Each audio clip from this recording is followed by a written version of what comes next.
வணக்கம். ஆகாஷ்வாணி புதுச்சேரி செய்திச் சுருக்கம் வாசிப்பவர் நாராயணசாமி.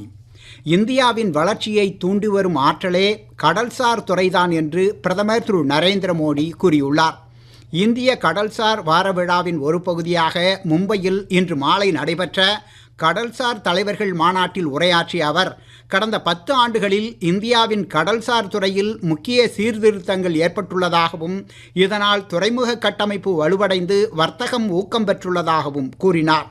பிரதமர் திரு நரேந்திர மோடி நாளை முதல் குஜராத் மாநிலத்திற்கு 2 நாள் பயணம் மேற்கொள்கிறார். இப்பயணத்தின் போது நாளை கெவாடியா ஏக்தா நகரில் நடைபெறவுள்ள விழாவில் மொத்தம் 1140 கோடி ரூபாய் மதிப்பில் பல்வேறு வளர்ச்சி திட்டங்களை அவர் தொடக்கி வைத்து வேறு பல திட்டங்களுக்கு அடிக்கல் நாட்டுகிறார். நாளை மறுநாள் சர்தார் பட்டேல் பிறந்த நாளன்று தேசிய ஒற்றுமை தின கொண்டாட்டங்களில் பிரதமர் கலந்து கொள்கிறார். ஆரிய சமாஜத்தின் 150ஆம் ஆண்டை ஒட்டி ஞானஜோதி திருவிழாவின் ஒரு பகுதியாக வரும் 31ஆம் தேதி புதுடில்லியில் நடைபெறவுள்ள சர்வதேச ஆரிய உச்சி மாநாட்டில் பிரதமர் திரு நரேந்திர மோடி கலந்து கொண்டு உரையாற்ற இருக்கிறார். ஜவுளித்துறைக்கு சவாலாக உள்ள வர்த்தக தடைகள் பிரச்சினைக்கு பிரதமர் திரு நரேந்திர மோடி தலைமையிலான அரசு தீர்வு காணும் என்று குடியரசு துணைத் தலைவர் திரு சி.பி. ராதாகிருஷ்ணன் கூறியுள்ளார்.